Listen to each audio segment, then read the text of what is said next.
მოგესალმებით, ვაგრძელებთ ქიმიის ვიდეო გაკვეთილების კურსს. დღევანდელი ჩვენი გაკვეთილის თემაა პერიოდულობის კანონი და ქიმიური ელემენტთა პერიოდული სისტემა. პერიოდულობის კანონი აღმოაჩინა რუსმა მეცნიერმა დიმიტრი ივანეძე მენდელეევმა 1869 წელს. ამ აღმოჩენას უდიდესი მნიშვნელობა ჰქონდა არა მარტო ქიმიის, არამედ მთელი საბუნებისმეტყველო მეცნიერების შემდგომი განვითარებისათვის. პერიოდულობის კანონის თანამედროვე ფორმულირება ასეთია: ელემენტთა თვისებები და მათი ნაერთების ფორმები და თვისებები პერიოდულ დამოკიდებულებაშია ატომბირთვის მუხტის სიდიდესთან. როგორც ვიცით, ატომში ელექტრონები მოძრაობენ ელექტრონულ შრეებს, ეგრეთ წოდებულ ენერგეტიკულ დონეებზე.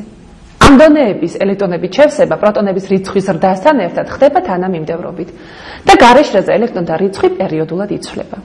ასევე პერიოდულად იცვლება ატომთა თვისებებიც.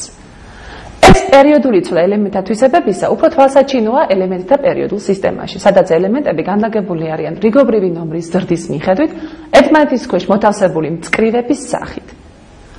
ქიმიურ ელემენტთა პერიოდული სისტემა არის პერიოდულობის კანონის გრაფიკული გამოსახვა. სისტემაში ელემენტები განლაგებული არიან ჰორიზონტალურ მწკრივებად და ვერტიკალურ სვეტებად, ანუ პერიოდებად და ჯგუფებად. პერიოდის განმარტება ასეთია: ზარდი რიგობრივი ნომრის მიხედვით განლაგებულ ელემენტთა ჰორიზონტალურ მწკრივს, რომელიც ტუტე მეტალით იწყება და ინერტული აირით მთავრდება, პერიოდი ეწოდება. ჯგუფის განმარტება ასეთია: ზარდი რიგობრივი ნომრის მიხედვით განლაგებულ მსგავსი თვისებების მქონე ელემენტთა ვერტიკალურ სვეტს ჯგუფი ეწოდება. ჯგუფები იყოფიან A და B ქვეჯგუფებად.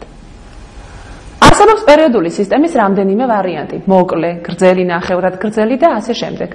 მაგრამ ჩვენ განვიხილავთ პერიოდული სისტემის მოკლე ვარიანტს, რომელიც 7 პერიოდისა და 8 ჯგუფისაგან შედგება.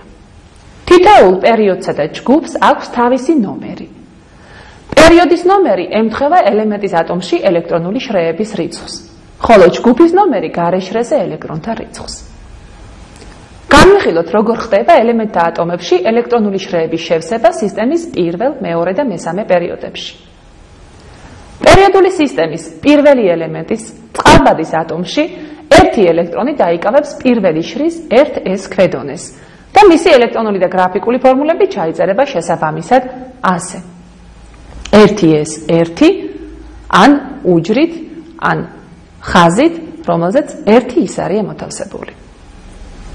რადგან ერთ ორბიტალზე შეიძლება მაქსიმუმ 2 ელექტრონის არსებობა, ჰელიუმის ატომში მეორე ელექტრონი მოთავსდება ისევ 1s ქვედონეზე, ანუ გაუწყლდება პირველ ელექტრონს. ოღონდ იბრუნებს საწინააღმდეგო მიმართულებით თავისი ღერძის ირგვლივ. ამიტომ მას აღნიშნავთ საპირისპიროდ მიმართული ისრით გრაფიკულ ფორმულაში. მესამე ელემენტის ლითიუმის ატომში მესამე ელექტრონი დაიკავებს ადგილს მეორე ენერგეტიკულ დონეზე. შემდეგი ელემენტისთვის ბერილიუმში შეიძლება მეორე დონის 2s ქვედონე და ბორის ატომში დაიწყება 2p ქვედონის შევსება.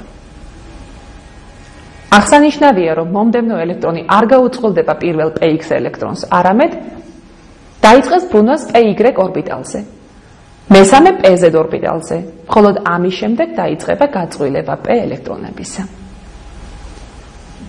s ქვედონეზე ელექტრონთა მაქსიმალური რიცხვია 2, ხოლო p-ზე 6. ნეონში მთავრდება მეორე ენერგეტიკული დონის შევსება. იგი ინერტული აირია, ისევე როგორც ჰელიუმი, რადგან ჰელიუმსაც დასრულებული აქვს თავისი ერთადერთი ენერგეტიკული დონე, რომელზეც მხოლოდ 2 ელექტრონი ეტევა.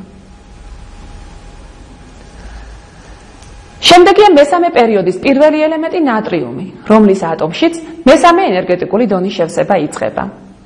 მას ისევე როგორც ლითიუმს გარეშრეზე აქვს 1 ელექტრონი.